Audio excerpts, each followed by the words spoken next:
Hello student, let's read the question. State whether the statement are true or false. Most RNA molecules are double-stranded, but single-stranded RNA is reported in reovirus and wound tumor virus. तो question के अंदर सबसे पहले जो हमें की concept दिया गया है, की कॉन्सेप्ट वो है आरएनए। तो आरएनए क्या है? आरएनए जेनेटिक मटेरियल है, जेनेटिक मटेरियल है जो कि मोस्टली बहुत सारे वायरस इसके साथ बैक्टीरिया के अंदर प्रेजेंट होता है। आरएनए का काम होता है वन जनरेशन से नेक्स्ट जनरेशन में इंफॉर्मेशन को पास करना। जो नेक्स्ट जनरेशन है उसमें इंफॉर्मेशन को पास करना।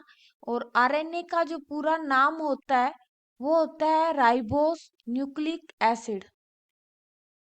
Ribose nucleic acid.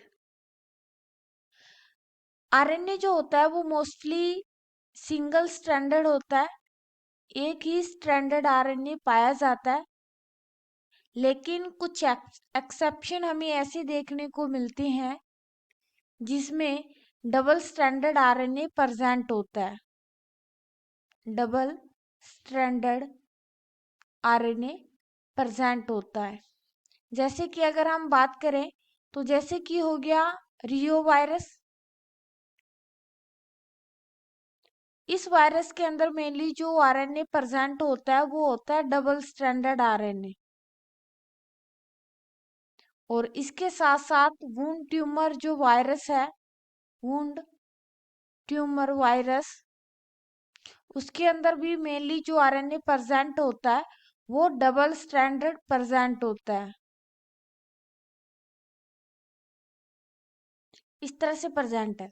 इसके अलावा आरएनए जो होता है वो हमें 3 टाइप का देखने को मिलता है। 3 टाइप ऑफ आरएनए प्रेजेंट होते हैं, जिसमें से होता है पहला होता है mRNA, second is rRNA and third is tRNA।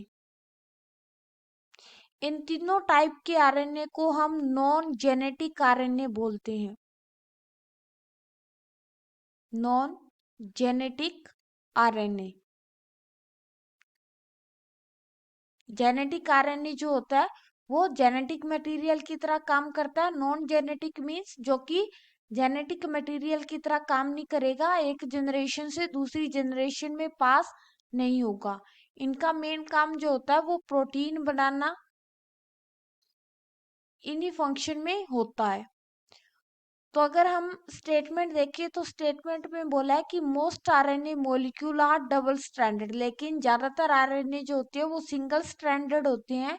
और कुछ ही एक्सेप्शन हमें देखने को मिलते हैं जिसमें वो डबल स्ट्रैंडेड है। और रियो वायरस और वुंड ट्यूमर में वो सिंगल स्ट्रैंडेड ना होके डबल स्ट्रैंडेड आरएनए प्रेजेंट होता है। तो हमारी ये जो स्टेटमेंट है वो मेनली फॉल्स है। Hope you understand it well. Best of luck. Thank you.